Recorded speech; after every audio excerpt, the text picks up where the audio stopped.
Gideon. Now, deadly violence has erupted in Narok South constituency, 70 kilometers south of Narok town, resulting in the death of at least 5 people in under a week.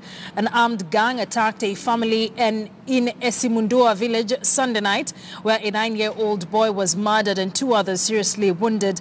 Elfas Lagat is in Narok County and filed the following report. Been a difficult day for relatives and neighbors of the 9-year-old boy who is the latest victim of the violence that has been witnessed in Narok South constituency.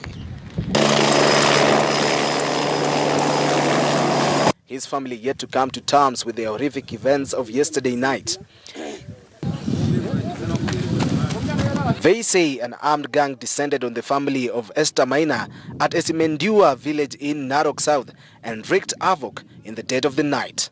Tukashika tukaleta hapo hospitalini KTN tukiwa tuko na ujungu sana na tumeleta huyo msijana, lakini alifanyia kwanza tabia mbaya ndio akakatakata yeye. Na hiyo mtoto alifanyiwa kwanza raping na nyanya na akakatakatwa mtoto kichwa na uso, hata nyanya alikatakatwa uso. Naona kama hakuna macho. Naona kama alitopoa macho. Yule kijana mdogo mvulana akafa na akamuumiza sana yule mama na akamuumiza yule msichana. Wamechukuliwa kwa haraka sana mpeleka kwenda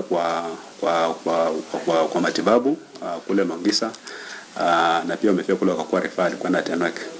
Yule mama bado hajaanza kuongea, tujue nini kilifanyika.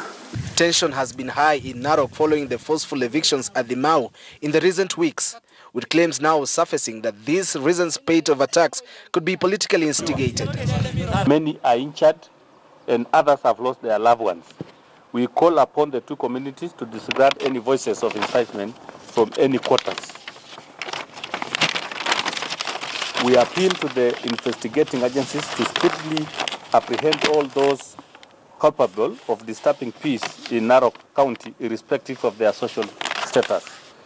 At least 33 people with arrow wounds have been treated at Narok County Referral Hospital, Bomet County Referral Hospital, and KTN Mission Hospital. Elfas Lagat, KTN News, Narok County.